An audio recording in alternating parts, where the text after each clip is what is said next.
yeah, terminal interface. If my memory is my system resource is lower, then it will take a bit longer to load up. I'm hoping it doesn't take forever. It should pop up very soon. Okay, so it's about to pop up. And I use it for site surveys, for wireless implementation, whatever. So anyway, your BGNs are all right here.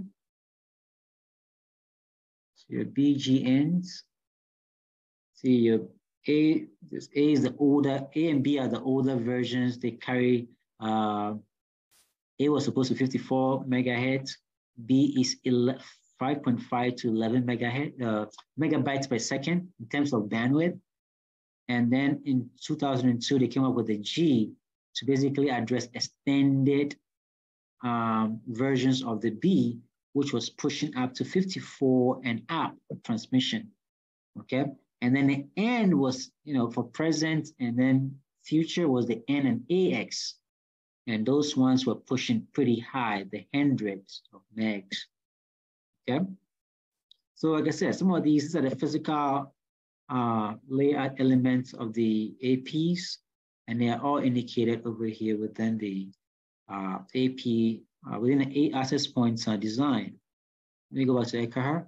So this is the ECAR over here for site surveys. You can use that for a number of implementation. I wanted to basically do the, let me try to measure, you can incorporate maps into it, a building plan, and then use that to identify given wireless deployment. Maybe I should show you guys a project that I worked on. Let me open a project. It's for this guy here who's who wants me to design a Wi-Fi, a predictive Wi-Fi installation for his office in Heathrow in the UK. So this is Frampton. Frampton is in the UK. It's a city in UK. So this is the office in this UK business office. I was supposed to build a site survey for an AP for a wireless deployment, so he can be able to deploy the Wi-Fi. I'm going to be doing that for him. Hopefully by, I think it's going to be in June, during the summertime, so I can go over there and do the deployment for him. But initially, I have to go through the site survey first and know where we're going to be placing the various access points within the building. So this is the building floor plans. These are office spaces, all of the office spaces, and he has a warehouse over here that he uses for all kinds of goods and services. And so I came up with the report, the predictive Wi-Fi deployment implementation for him. And I was able to identify the number of APs that are going to be needed for the entire building. So if you look, so I have about 4 APs for this particular building. This particular building is about, it covers an area of 91 meters square. The 91 meter square facilities. So it's quite, and some of the space in them are a bit all over the place, but generally that's the square radius that the structure is covering, okay?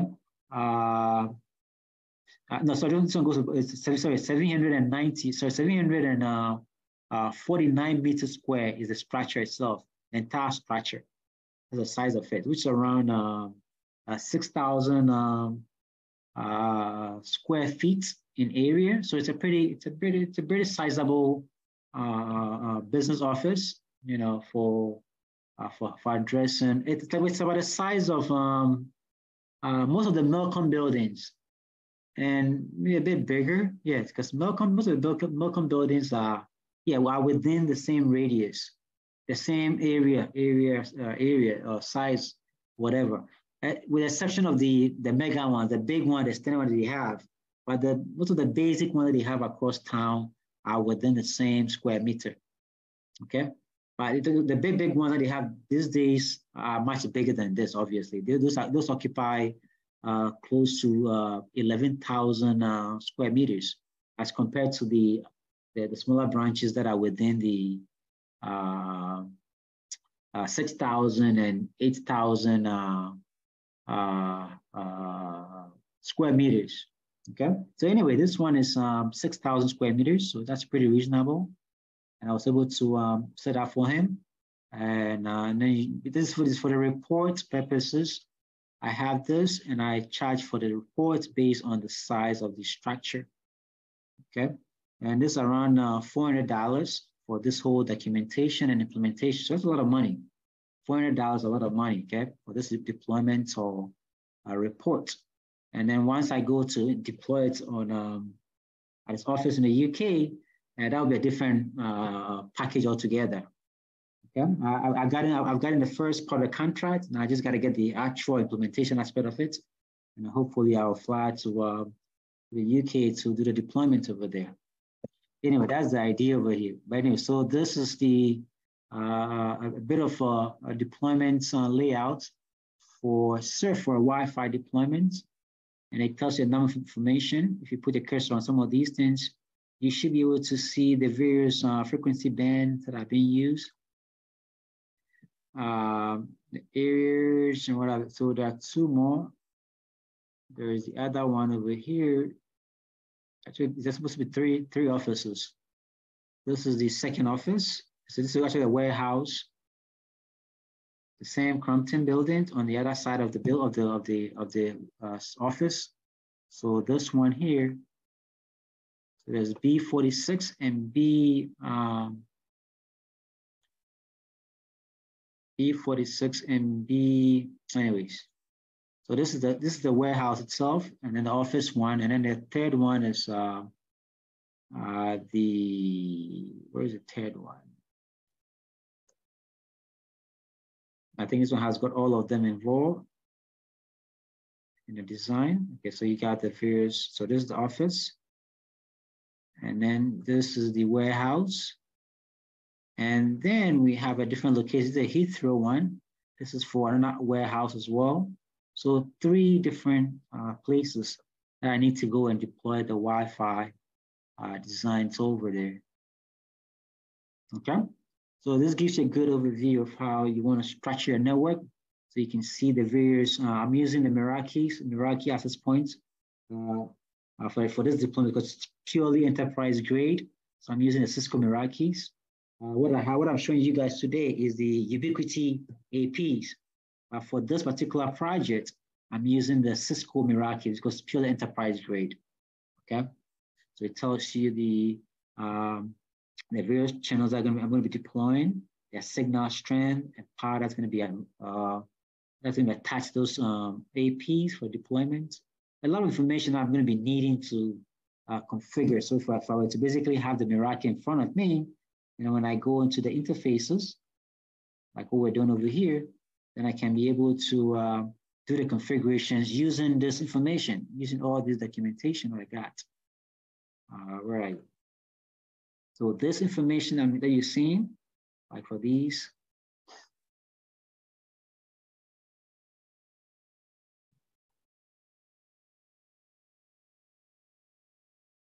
so some of this information will help me put across my deployment need across the space that I have to deploy my Wi-Fi.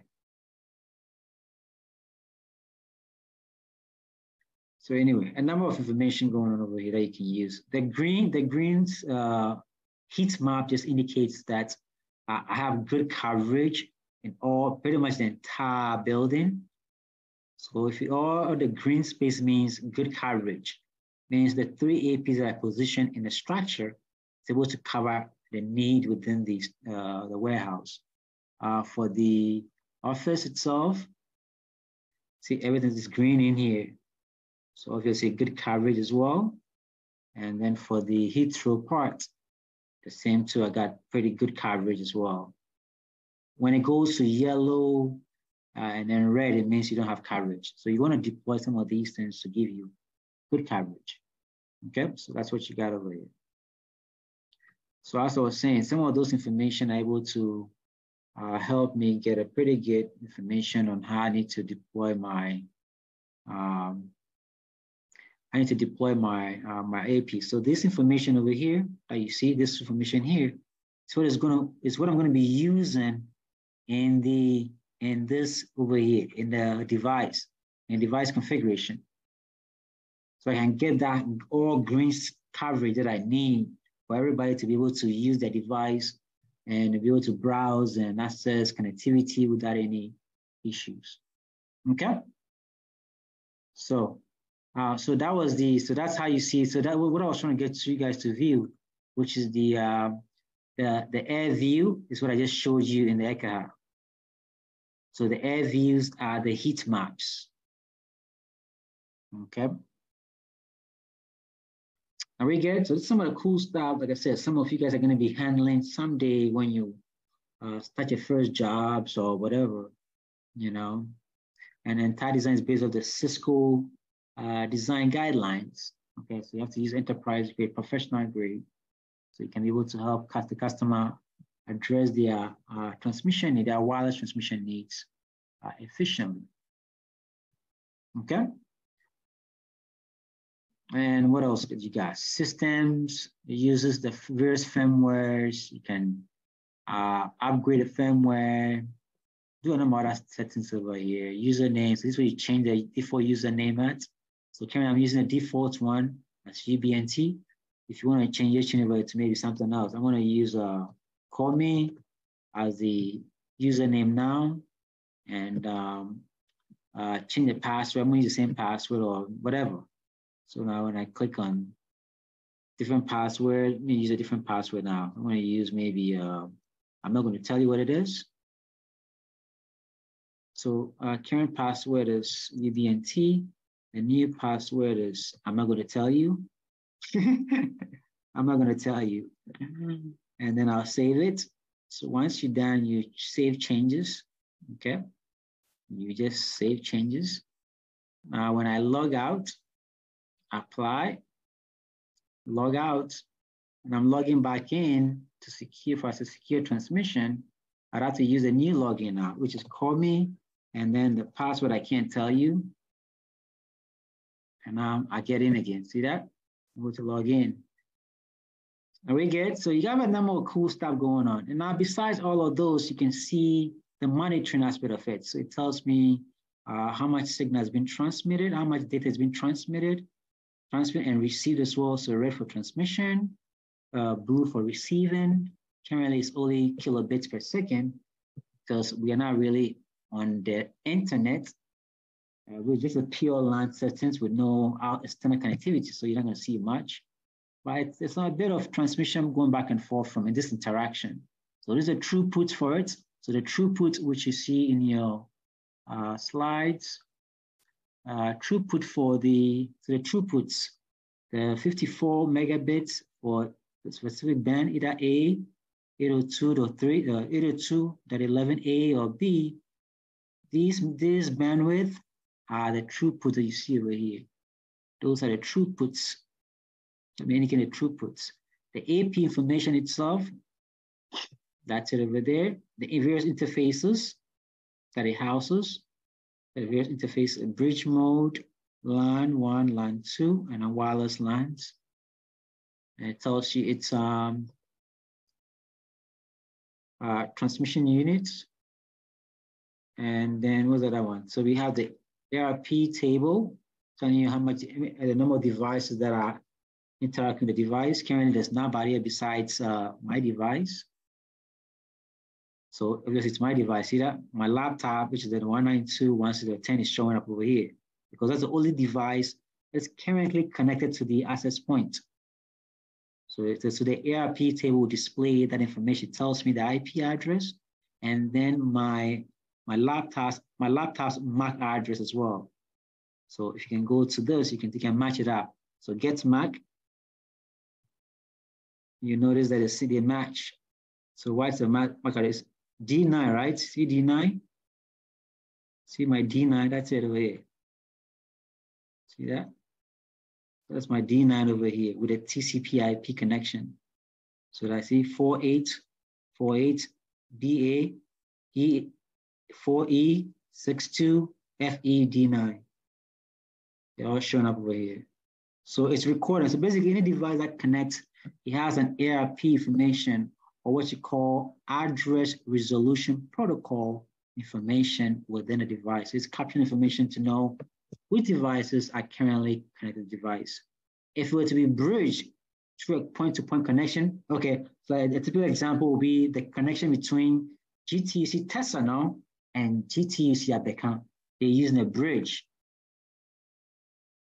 So if it was bridge, then you see the bridge devices. In this case, the only bridge I have is my laptop and then the AP. So it's indicating my laptop's information, which is being bridged between the two devices because of the fact that I'm in a station mode and it's bridge. See that? I'm in a station mode and it's bridged. So it means it's going to capture my information into as part of the bridge table and the various routes. You're not going to see much routes over here besides the default ones because we don't have much of external connectivity, and then other log features as well. So system logs, startups, the BusyBox itself. The BusyBox is a pure Linux-based operating system. You can even download it and install it on your machines, and then modify it to suit this particular need.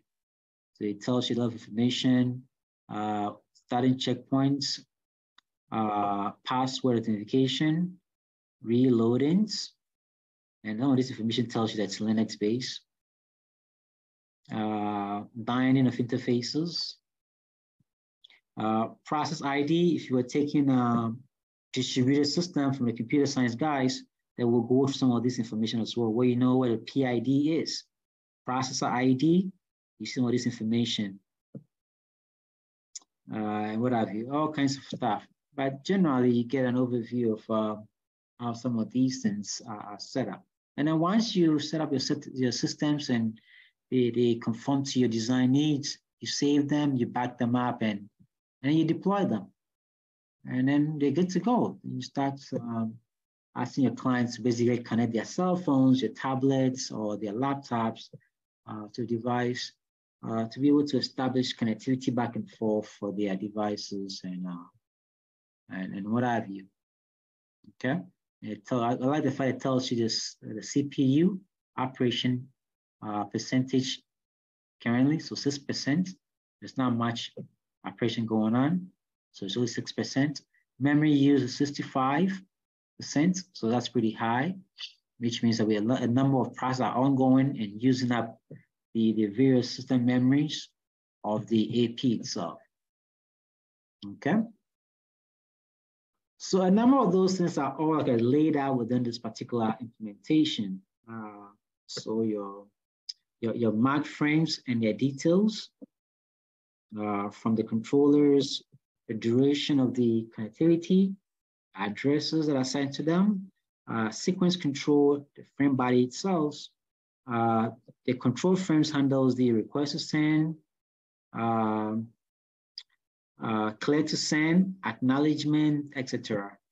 You know, and these are all housed within the 802, the wireless interface MAC address format. So on this over here, so this interface over here, and it's media access control, which is showed up over here. Where's your media access control? Media access controls, where are you? Where's your media access control? I'm trying to look for it so you can be able to that should have been on the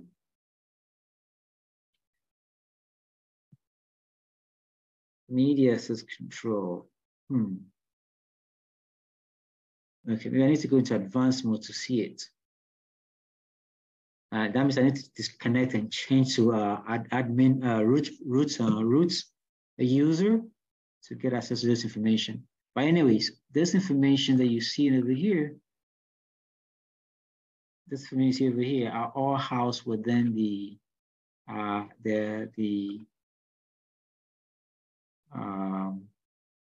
yeah, because it's like a MAC address. So this interface is over here. are all handling this particular element.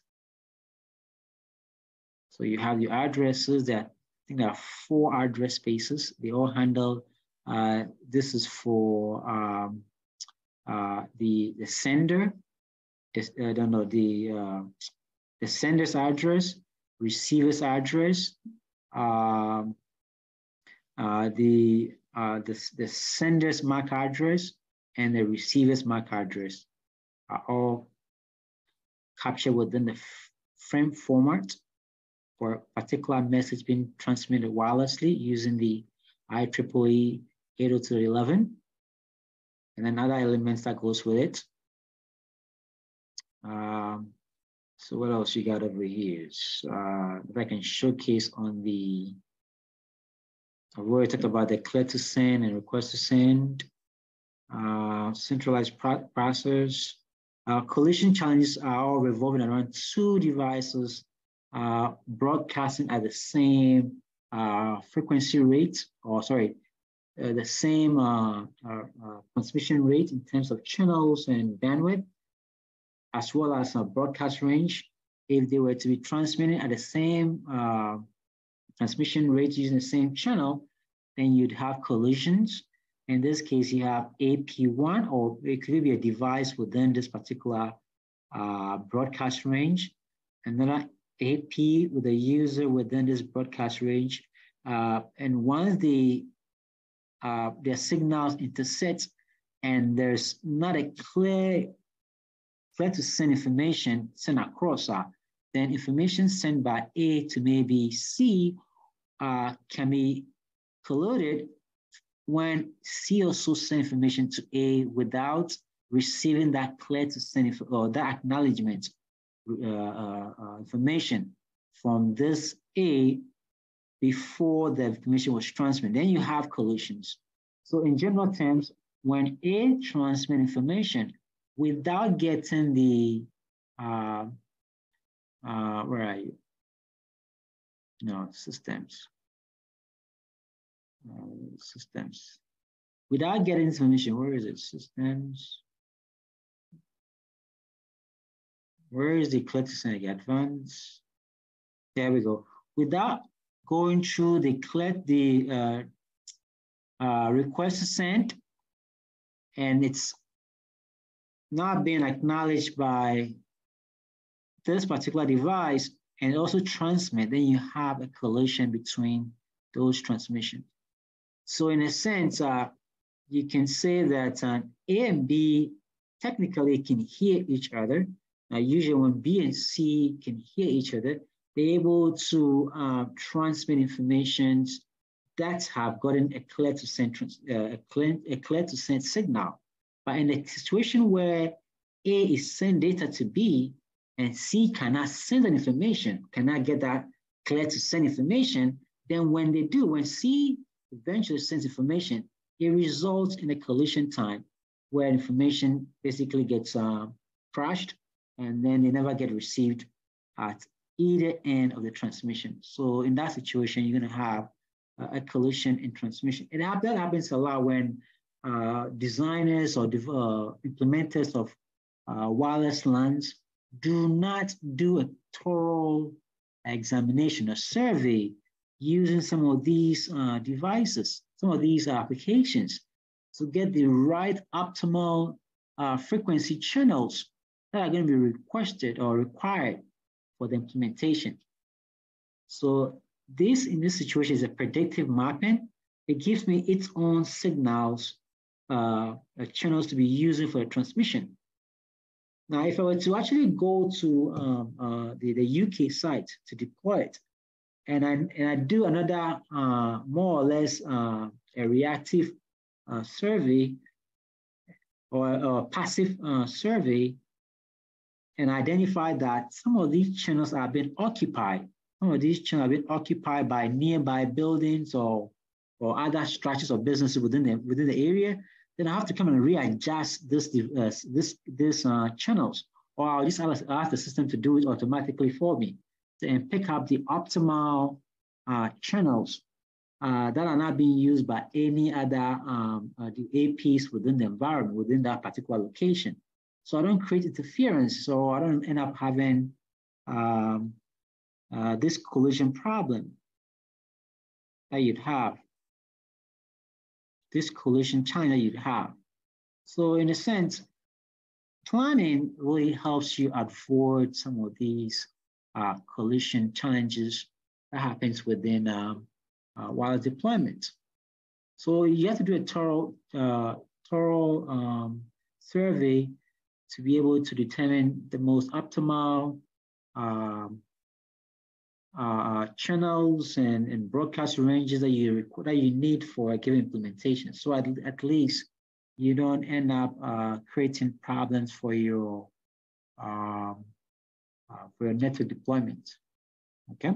So here are some of the solutions in terms of the actual theoretical sense. This is some of the solutions for that. You can use 2 sublayers to address this. And the sublayer implementation will come with a distributed coordination function, which is also built into the AP. On the AP, I've got the, where is it? I think I saw, where did I see it? They have a different version. Every vendor has got their own type of DCF.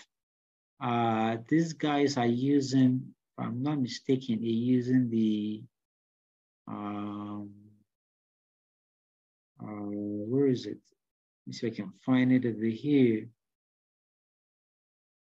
But they all fall within the same protocol settings.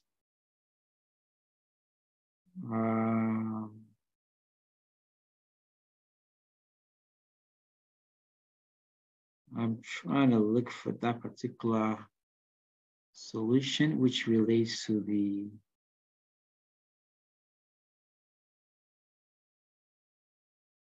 services.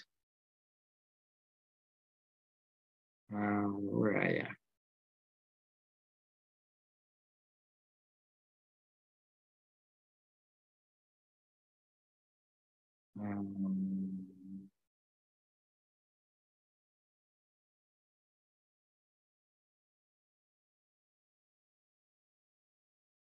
Okay, looks like I can't find it within this particular firmware.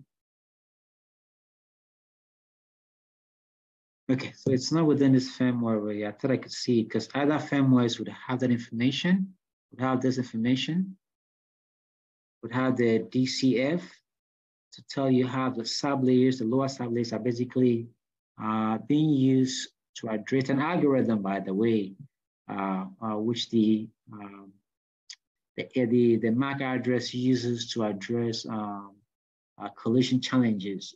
And that usually runs on the system automatically to be able to find various ways to manage collision and contention within a given environment.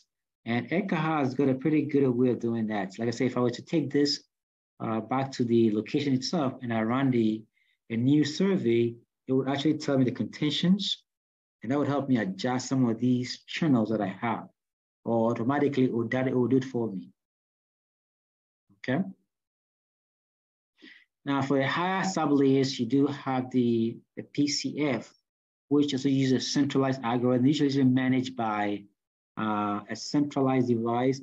For instance, with the cellular networks, your MSC or your mobile switching centers or your mobile telecommunication switching offices would have the PCF, and that has the algorithm for centralizing managing the APs so they can be able to optimize collision avoidance within a given area that's been deployed. Because in cellular networks, obviously there are a bunch of interferences in any implementation. When you deploy a base station within a particular location, I guarantee you, you're going to see a ton of interferences. It's up to some of these solutions, some of these sublayers implementations or algorithms to help address some of those collision challenges that comes with some of these clear to send and request to send challenges within the deployment. Okay, but generally with the PCF, use a centralized algorithm. Okay, and it has a contention-free implementations, and they're usually designed on top